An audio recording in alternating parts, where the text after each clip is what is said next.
My sister scheduled her boyfriend's surprise party on my wedding day and my parents chose to attend it instead. Now they want me to have my wedding again after learning I'm getting all of my aunt and uncle's inheritance. I, 28F, have always felt like the black sheep in my family, especially when compared to my younger sister Elaine, 26F. Our parents, particularly our mom, have shown clear favoritism towards Elaine for as long as I can remember. I've never been able to figure out exactly why Elaine is the favorite, but it's been obvious since we were kids. When I was born, my parents were struggling financially and emotionally. They decided to let my aunt and uncle raise me for the first 6 years of my life. According to my aunt, my mom was dealing with severe postpartum depression, which made it difficult for her to care for me. My aunt and uncle didn't hesitate to take me in, understanding the severity of the situation. As a baby, I had no idea that my aunt and uncle weren't my real parents.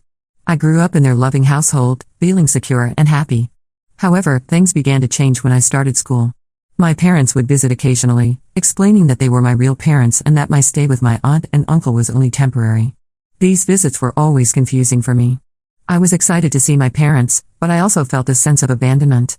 I would watch them spend a few hours with me, playing and talking, but then they would leave, taking Elaine with them.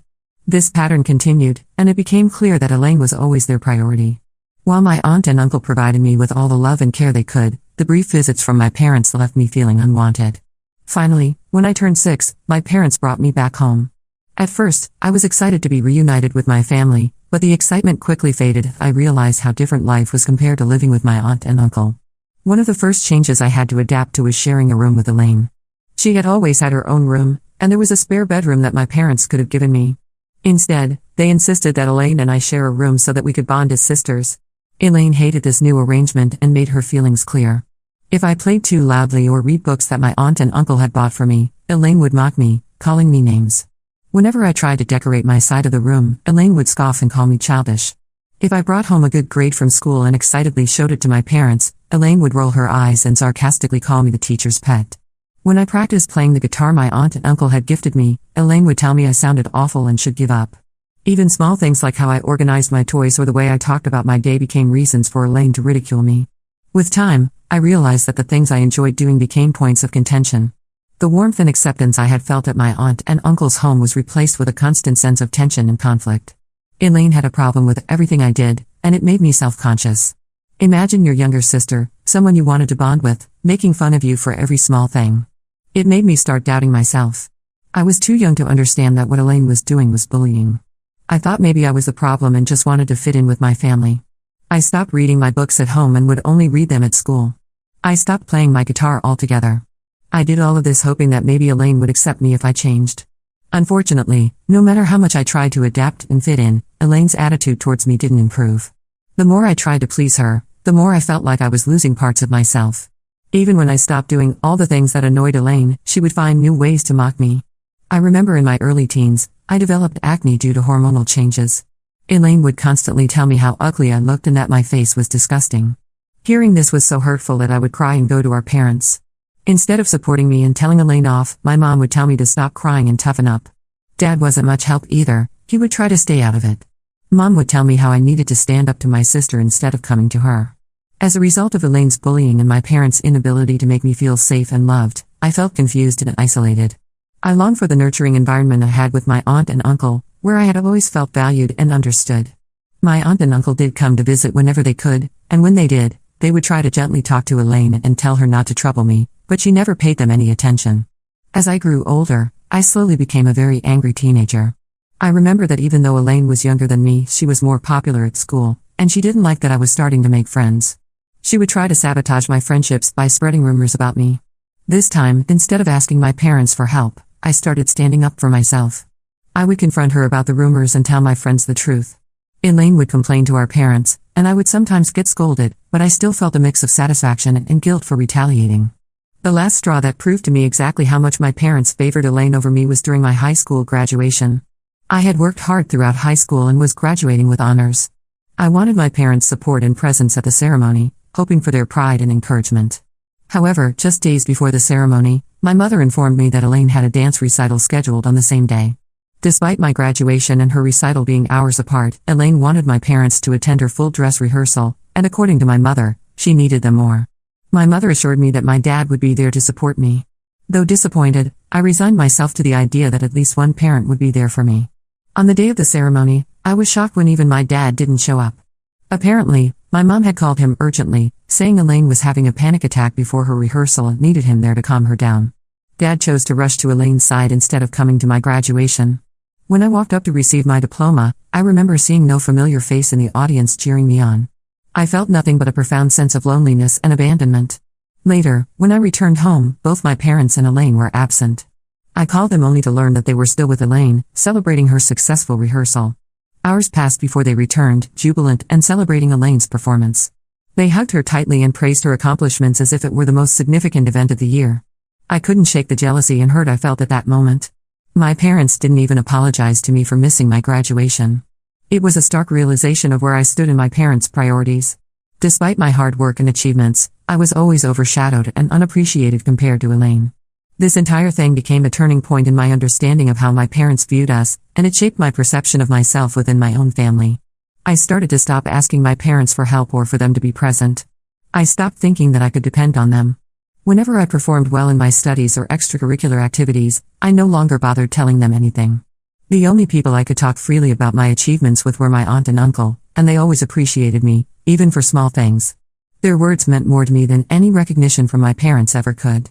When Elaine graduated from high school and was accepted into a prestigious university, my parents made a huge celebration out of it. They were bursting with pride, bragging about her achievements to everyone and hosting a party in her honor. I congratulated my sister because I genuinely felt happy for her, despite our difficult relationship. A year later, when I graduated from college with a degree in computer science and a job offer from a top tech company, my parents did nothing of that sort. Seeing this, my aunt and uncle wanted to celebrate my achievement by organizing a small gathering with close relatives and some of my friends.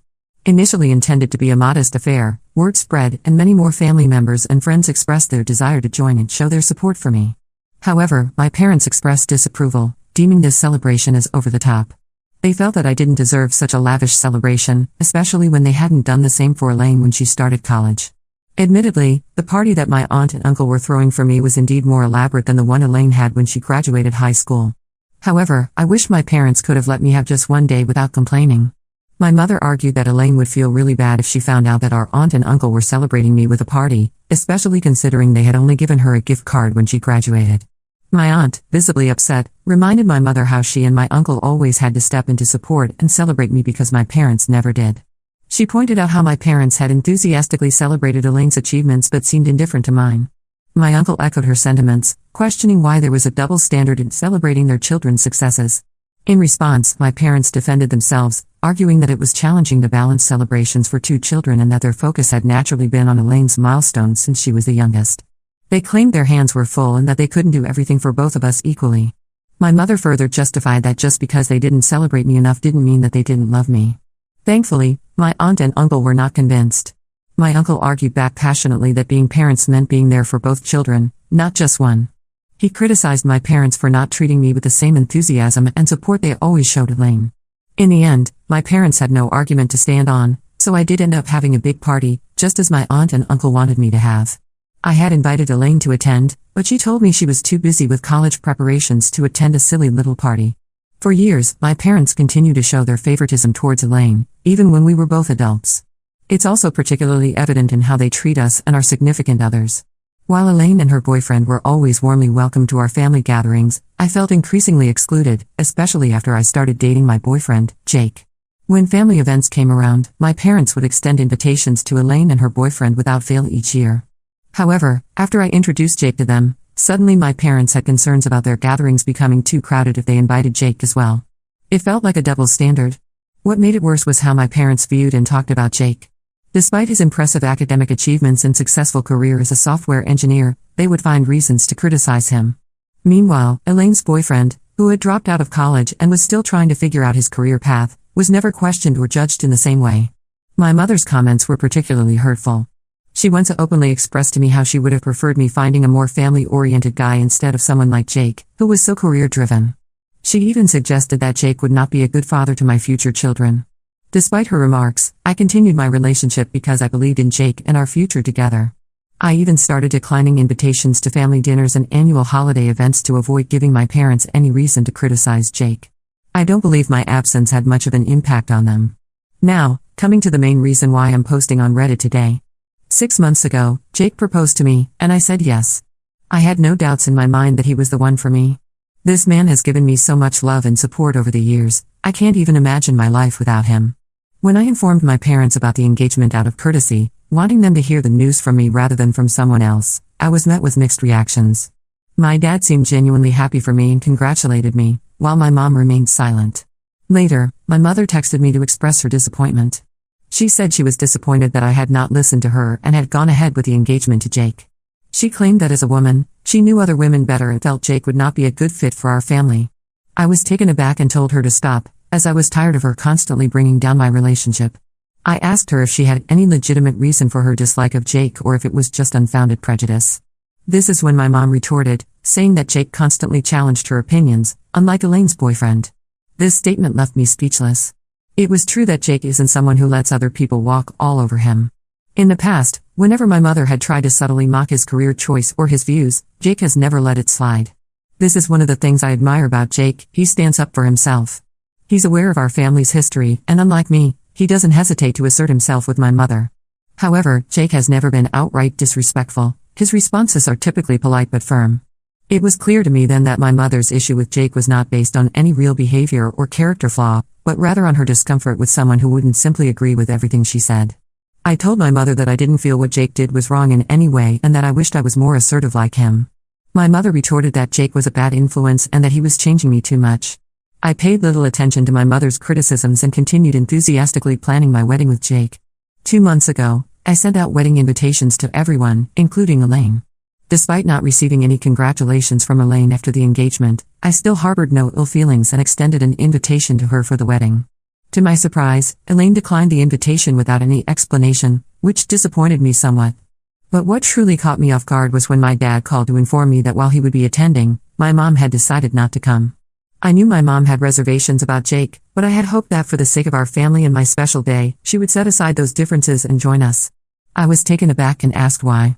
My dad explained that Elaine had apparently planned a surprise birthday party for her boyfriend on the very same day, which my mom was going to attend instead of my wedding. This revelation was weird since I knew that Elaine's boyfriend's birthday was months away from my wedding date. I couldn't understand why they would hold a party on the exact same day as my wedding. Instead of confronting my mom first, I decided to reach out to Elaine directly to clarify things. Although we didn't often speak, I wanted to handle the situation with respect and dignity. I called Elaine and asked her straightforwardly about the birthday party and if that was really the reason she wasn't planning to attend my wedding. To my surprise, Elaine confirmed that this was indeed the case. She explained that her boyfriend had always wanted a surprise party, and they had originally planned it for his actual birthday, but they didn't have enough money saved up at the time. Hence, Elaine admitted that she had gone out of her way to make it up to her boyfriend by working hard and finding a special venue for their celebration that fit within their budget. Unfortunately, the only available date for this venue happened to coincide with my wedding day. I expressed my disappointment and gently suggested that she could have chosen a different date, emphasizing just how much I would have appreciated her presence at my wedding. However, Elaine replied that her boyfriend's happiness came above everything else and made it clear that she wasn't willing to change their party date just to accommodate my wedding plans. Her words stung, and she didn't even wait for me to reply before disconnecting the call.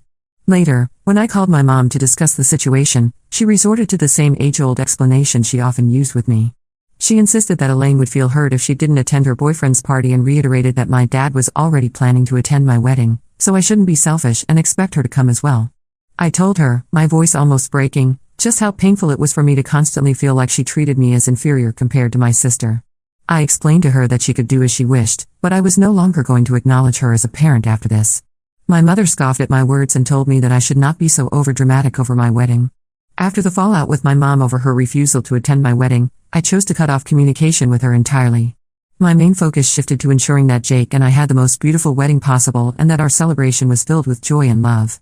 Despite my disappointment with my mom, I was grateful that my dad honored his promise and stood by me on my special day. When Jake and I finally tied the knot, my aunt and uncle, who had already anticipated my mom's absence despite their urging, were understandably upset and disappointed. They had even warned my mom beforehand, emphasizing the importance of her presence. The fact that she still chose not to come struck a deep chord with them. What made matters worse was when Elaine uploaded pictures from her boyfriend's surprise party, where my mother could be seen dancing and drinking as if she didn't have a care in the world. The issue wasn't what she was doing, but the way they both seemed to flaunt their disregard for my feelings about their absence from my wedding. My mom never once called me or Jake to check up on us or congratulate us throughout the whole day. Post-wedding, my aunt and uncle didn't hesitate to confront my mom about her absence from my wedding. They didn't hold back, expressing their disappointment in her behavior and didn't mince words while telling her plainly that they were fed up with how poorly she had treated me over the years. They told her that they had given her more than enough chances to be a good mother, but she clearly only cared about Elaine. They went as far as to threaten her with consequences, including potentially removing her from their will. When Mom tried to argue back with them, saying how Elaine's boyfriend's party was important too, they informed her that they would make sure that I got every penny of their inheritance since I deserved it more than her. This was a huge thing to be said by my aunt and uncle, and completely unexpected. My mom, who had been struggling to justify her absence at my wedding until then, found herself in a tough spot after hearing this. After her confrontation with my aunt and uncle, she called me, pleading for forgiveness. Mom expressed disbelief at how missing my wedding had escalated into such a fiasco. During our brief talk, she lamented how unfair it would be if I received my aunt and uncle's inheritance instead of her. She urged me to persuade them not to proceed with any decisions related to their estate. Clearly, she was more concerned about inheriting money than fixing our strained relationship. Hence, I didn't engage in much conversation with her as I was on my honeymoon and wanted to preserve my mood. However, lately, after I came back from my honeymoon, she's been calling me almost every day, pleading for another chance to make things right between us. She suggested that Jake and I should have another wedding ceremony, this time with just close family members if possible, so she can also attend. She's expressed regret over missing my wedding and insists that I should give her an opportunity to remedy the situation. Her change of heart and persistent requests have put me in a tough spot. On one hand, I understand her desire to make amends, but on the other, it's hard to ignore the hurt caused by her absence and the deeper issues it represents. I don't want to plan another wedding just for her to attend. Also, out of nowhere, Elaine sent me a text saying how I should not have involved our aunt and uncle in our private matters and that Mom is really afraid of losing her inheritance. She said for the sake of Mom, I should stage another wedding just to restore the peace within our family. Ida, if I don't give in to the demands of my mom and Elaine to have another wedding? Update 1. It's been about 3 weeks since my last post, and a lot has happened. I want to thank everyone for their supportive comments and advice. Your words really helped me gain perspective on my situation. First, I talked to Jake about the whole situation. He was understandably upset about how my family had treated us, especially on our wedding day. He agreed that having another wedding would be unnecessary and potentially harmful to our emotional well-being. Jake believes I should stand up to my mom and tell her that she had her chance to attend our original wedding but she chose not to, so now she has to deal with the consequences of her actions. I decided to take Jake's advice and the advice of many commenters. I called my mom and had a long, honest conversation with her. I told her that I appreciated her apology, but I wasn't willing to have another wedding ceremony just to appease her.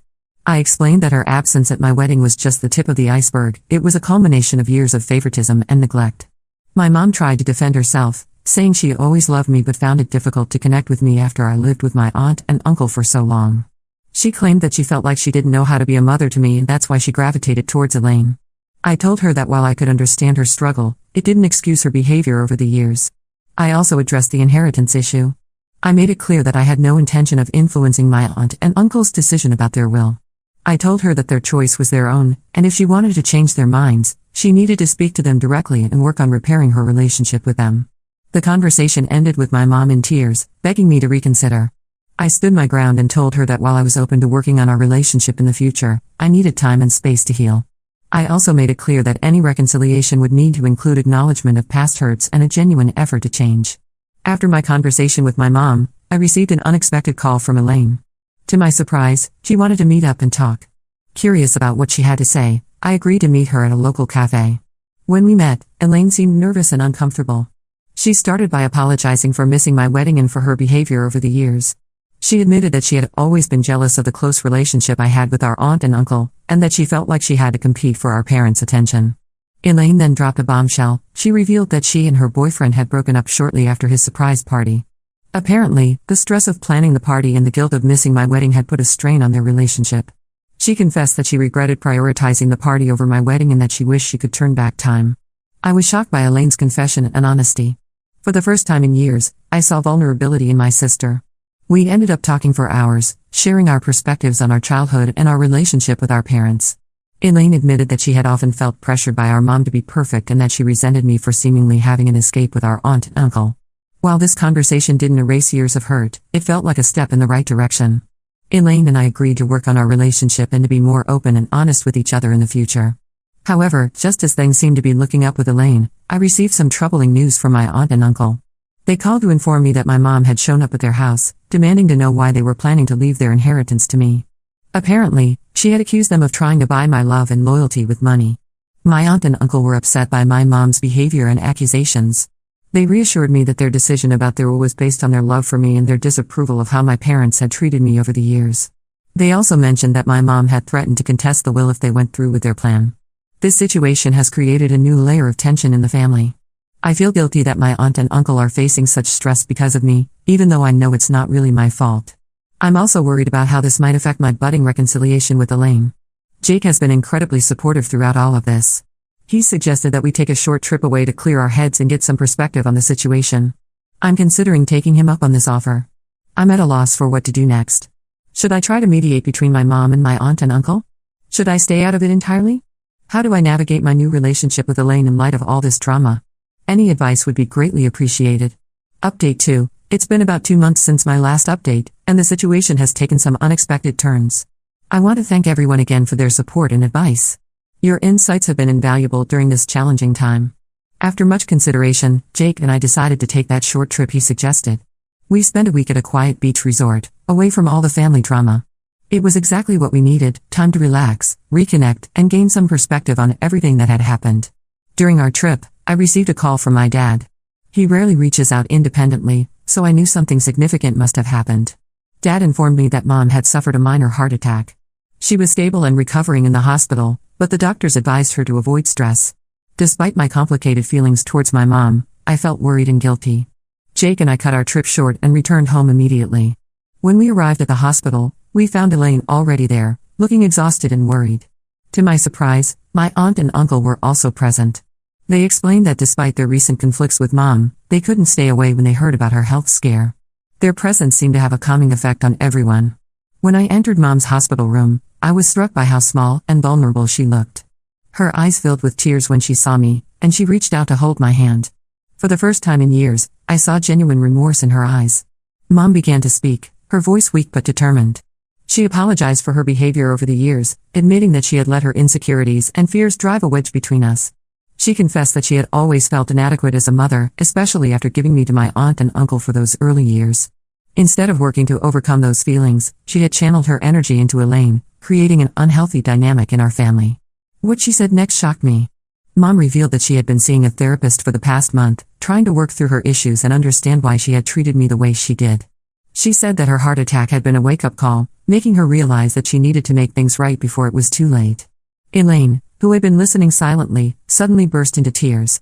She apologized for her role in the family dysfunction, admitting that she had often taken advantage of Mom's favoritism instead of standing up for me. She expressed regret for missing my wedding and for not being a better sister over the years. As we talked, years of pent-up emotions came pouring out. There were tears, accusations, and painful truths shared. But for the first time, it felt like we were all truly listening to each other. In the midst of this emotional conversation, my aunt and uncle joined us. They shared their perspective on the situation, explaining why they had made the decision about their will.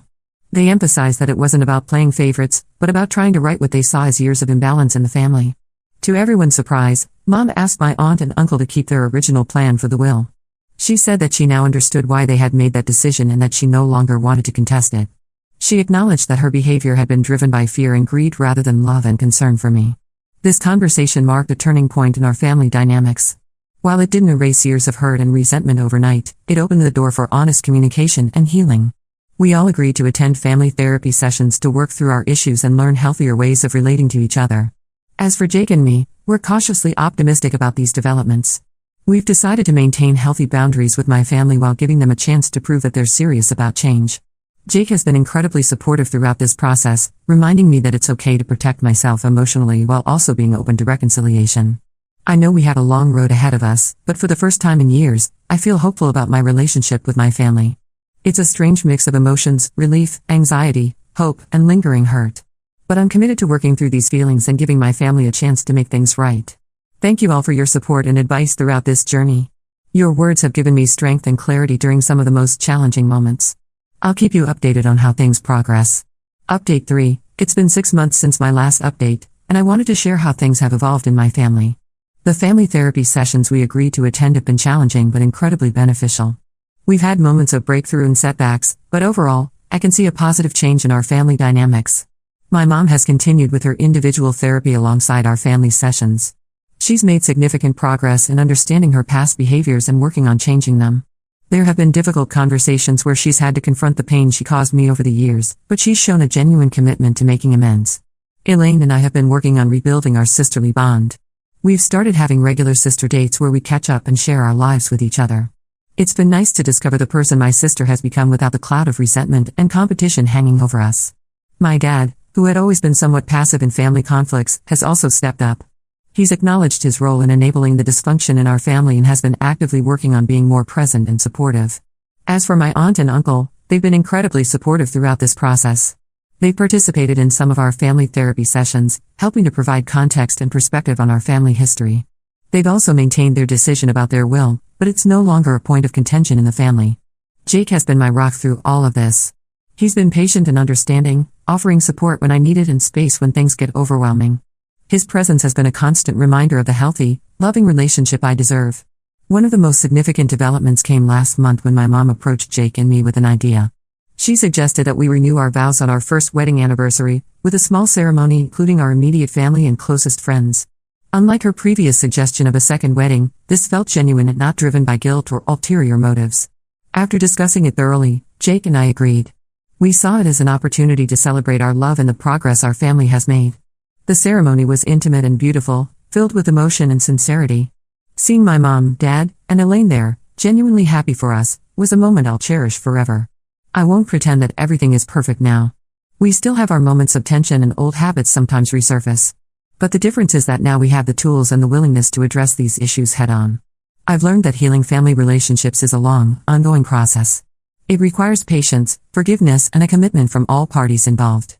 While I'm cautiously optimistic about the future of my family relationships, I'm also proud of the boundaries I've maintained and the personal growth I've achieved through this journey.